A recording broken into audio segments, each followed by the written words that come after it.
बोलो जयकारा बोल मेरे श्री गुरु महाराज की जय।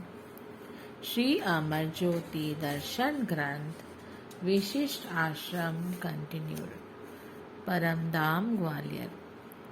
परमधाम में महात्मा जी तथा कुछ प्रेमी गुरुमुखों ने श्री चरणों में विनय की, अंतर्यामी प्रभु, हम बुलनहार हैं, हर समय भूल जाते हैं। आप हमें कई बार बारी मुसीबतों से बचाया करते हैं। आपकी रहमत का पार नहीं पाया जाता। हम पर ऐसी कृपा सदा बनाए रखना।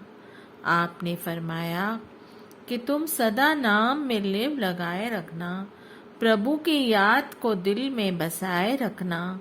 हमारी कृपा हमेशा बनी रहेगी। आप श्री आनंदपुर से श्री संत नगर के मार्ग में परमधाम आश्रम में 2 दिन ठहरे। आरंभ में यहाँ पर केवल मुरैना, ग्वालियर और आगरा के कुछ गुरमुख अनुयायी ही आकर कृतार्थ होते।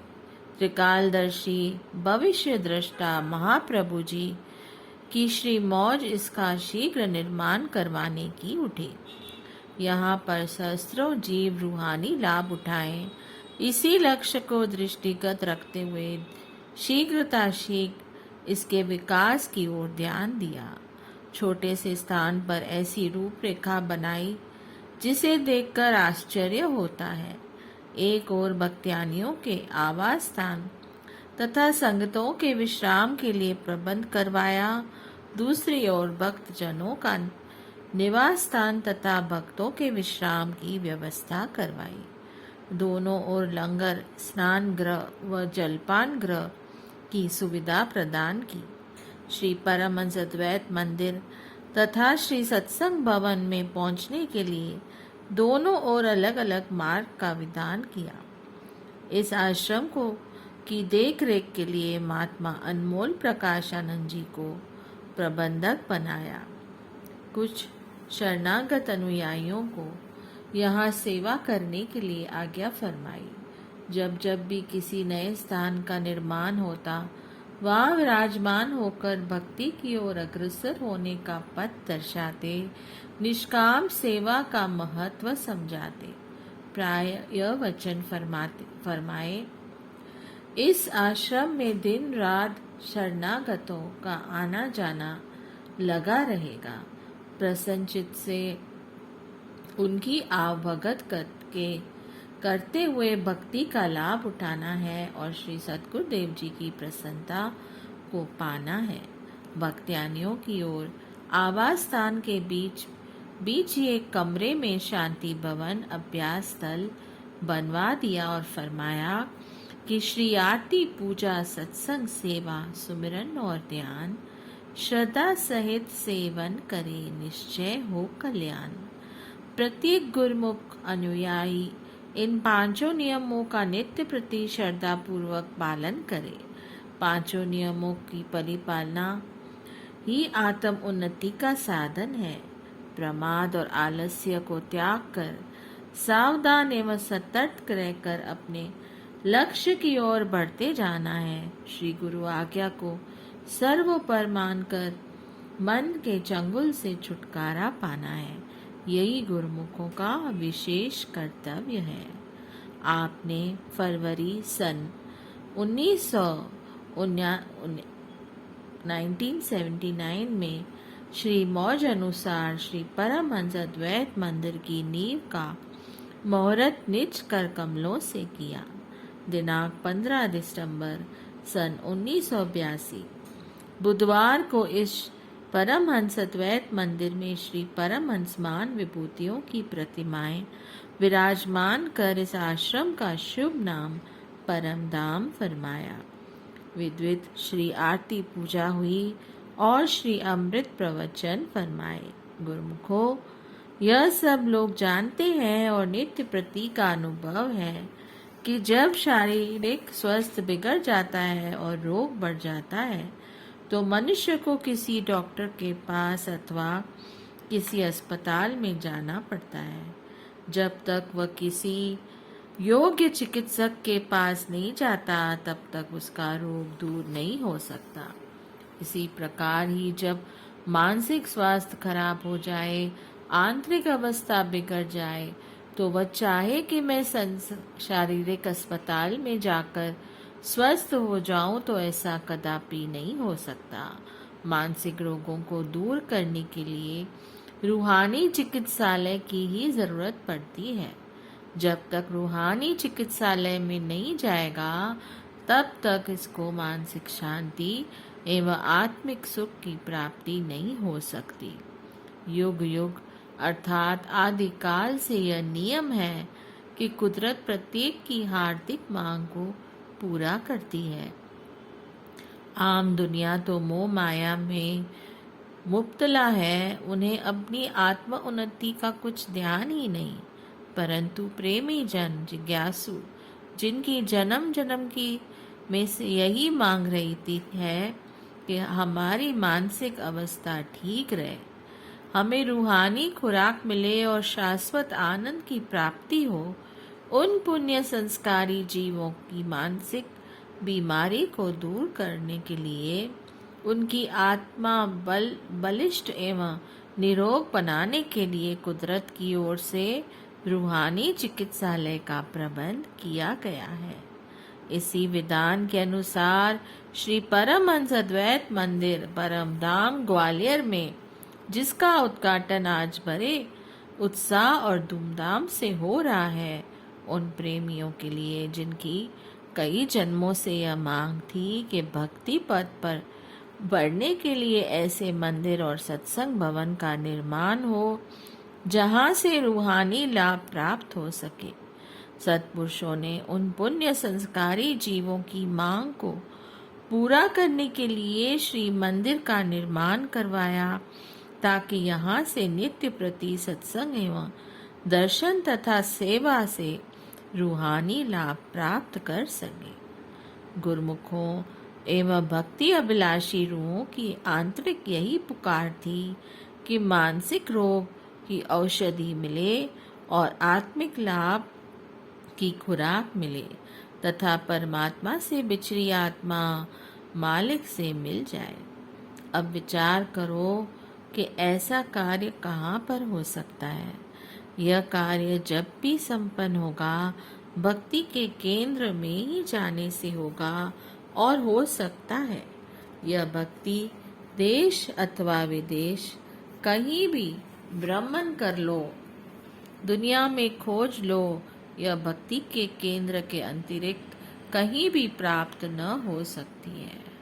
सत्पुरुषों का फरमान है, बर में बाहे न विजवे, जे बवे दसंतर देश, अंतर मेल न उतरे, दृग जीवन दृग वेश, होर किथे भक्ति न होवे, बिन सतगुरु के उपदेश। गुणवाणी अर्थात इंसान दुनिया में चाहे कहीं भी चला जाए और सोचे कि मैं स्वयं भक्ति धन एकत्र कर माला माल बन जाऊं, तो वह अपने पुरुषार्थ और बल से इसके रहस्य को नहीं पा सकता। यदि भक्ति धन पाकर धनवान बनना है, तो वह केवल सत्पुरुषों का ही द्वारा है जहाँ से भक्ति की जोली भर सकता है। सत्पुरुष ही इस मांग को पूरा कर सकते हैं।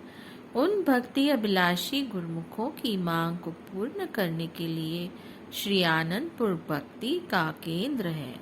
सत्पुरुषों को जन्म जन्मों से बिछड़ी संस्कारी रूहों की इच्छा पूर्ण करने का फिक्र रहता है।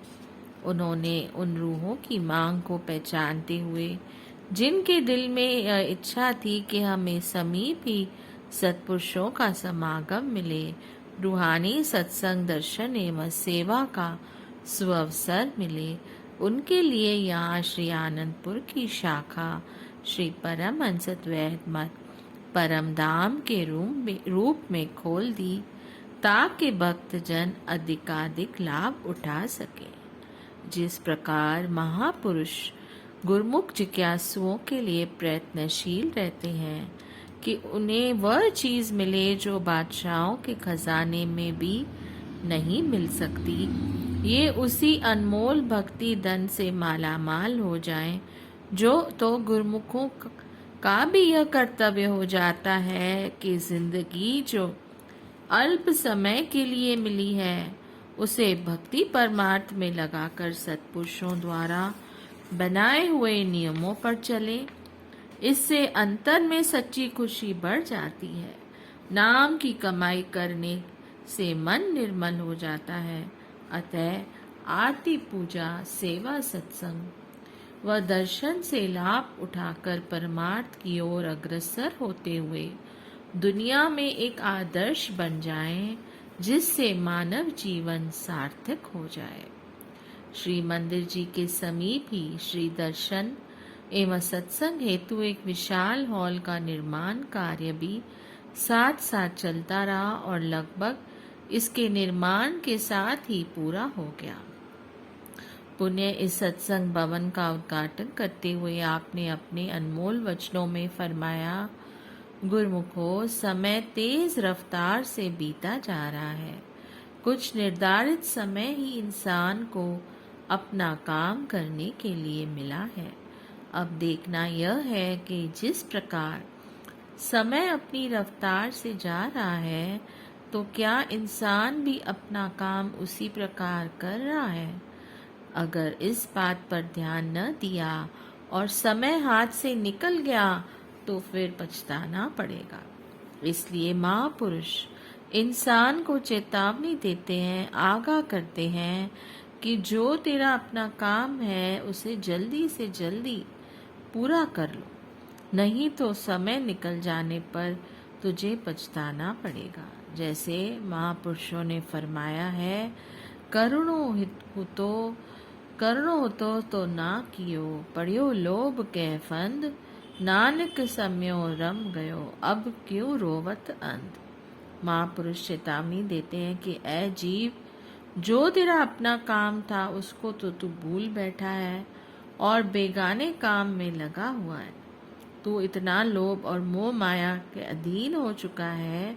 कुदरत की तरफ से तुझे गिनती के श्वास मिले हैं। इंसान कहे कि मैं अपनी अक्ल व बुद्धि से श्वासों को वापस ले आऊं, यह उसके बलबूते की बात नहीं। यह तो हाथ से जा रहा है, फिर किस बात का गर्व कर रहा है, वाणी में वर्णन आया है। गर्व करत है देह को, बिन से छिन्न में मीत, जय प्राणी हरि जस गयो, नानक तय जग जीत। जिस प्रकार मालिक की भक्ति कर ली, जिस समय मालिक की भक्ति कर ली, नाम की कमाई कर ली, वही पल व क्षण सकार्थ है। इसी में जीव सुरखरू होकर मालिक के धाम में जाता है। लाभ इंसान का अपना है, काम भी अपना है और कल्याण भी अपना है। महापुरुषों को जीवों के कल्याण में ही खुशी होती है। महापुरुषों को हर समय जीव के फायदे का ही ख्याल होता है। फिर जीव का अपना क्या फर्ज हो जाता है, जो वह थोड़े से समय में ही अपना काम कर लेवे। महापुरुषों की जितनी रचना होती है वह सब जीव के कल्याण के लिए होती है, ताकि जीव अपने मकसद को भलीभांति पूरा कर सके। और यही काम सबसे जरूरी है। इंसान संसार में जिन कार्यों को जरूरी समझता है वे सब तो दरअसल बेगाने हैं। जीव के ने दिन रात मेहनत करके धन कमाया, मैल माड़ियाँ बनाई, रिश्ते नाते जोड़े, तो क्या अंत में ये उसके साथ जाएंगे? अब विचार करो कि जितना इकट्ठा करने में दिन रात लगा दिया वे भी साथ न गए, बल्कि जाते समय दुख ही दे गए। महापुरुष फरमाते हैं कि एक मालिक का भजन ही अपनी सच्ची वस्तु है। सच्चे शब्द की कमाई करके, भजन करके अपनी मानुष देह को पूरा पूरा लाभ उठाकर अपना लोक और परलोक संवार ले। सब संगत इस दिव्य दृश्य एवं महापुरुषों की संगत सत्संग प्रवचनामृत का पान कर कृत्य कृत्य होकर सत्पुरुषों के महान उपकारों का गायन करने लगी। श्री परमहंस अद्वैत मंदिर के आसपास तथा मार्ग में बने हुए बगीचों के फूलों की महक स्वयमेव ही मन मस्तिष्क में सुगंधी भर देती है। उस सुगंधित वातावरण में ही परमहंस महान विभूतियों का दर्शन ध्यान करते हुए श्री आरती पूजा में सुरती आत्म विभोर होकर आंतरिक आह्लाद में झूमने लगती है। शांत एकांत स्थान में ऐसा लगता है कि मानो आत्मदिव्य लोक में विचरण कर रही है। संसारी जीवों के लिए यह आत्मिक आनंद पाने का सर्वोच्च ठिकाना बन गया है। महापुरुषों के कीर्ति स्तंभ में माँ का यशोगान अमर अटल व शाश्वत है। श्री सद्गुरुदेव जी महाराज का परम धाम में केवल 2 दिन का ही सत्संग आयोजन होता है। उन्हीं 2 दिनों में दिल्ली, पंजाब, हरियाणा एवं यूपी प्रांतों के कई नगरों से गुरुमुख जन यहाँ आकर श्री दर्शन लाभ प्राप्त करते हैं। परमधाम आश्रम से 6 किलोमीटर की दूरी पर मुरैना लिंक रोड पुरानी छावनी में आँखों का विशाल चिकित्सालय खोला गया।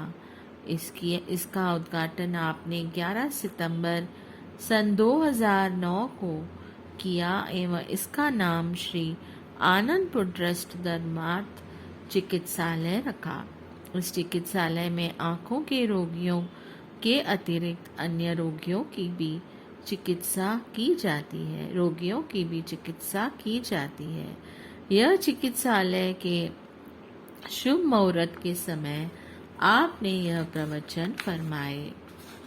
यह तो अस्पताल बना गया है, इसके लिए सब गुरुमुखों को और आम जनता को बहुत ही खुशी है कि यह एक ऐसा अस्पताल बन गया है जिसमें सब लोग इलाज कराकर शारीरिक आराम पाएंगे और श्री मंदिर भी बन गया है जिसमें आत्मिक आराम पाएंगे और पूरा लाभ उठाएंगे। महापुरुषों को भी इस बात की बहुत खुशी है कि जनता के लिए वह सुखदायी अस्पताल बन गया है। ग्वालियर जैसे शहर में ऐसा अस्पताल बन जाना बहुत ही खुशी की बात है। इसके लिए सब गुरुमुखों को बहुत बहुत बधाई हो। श्री आनंदपुर महान केंद्र का परम धाम आश्रम भी परमार्थ का श्रेय लिए हुए है, जहाँ पर सहस्त्रों दर्शनार्थी श्री दर्शन सत्संग का लाभ उठाकर माला माल हो रहे हैं। वे महाप्रभु जी के इस निस्वार्थ परोपकार के लिए कृतज्ञ हैं। बोलिए जयकारा, बोल मेरे श्री गुरु महाराज की जय। जय सच्चिदानंद।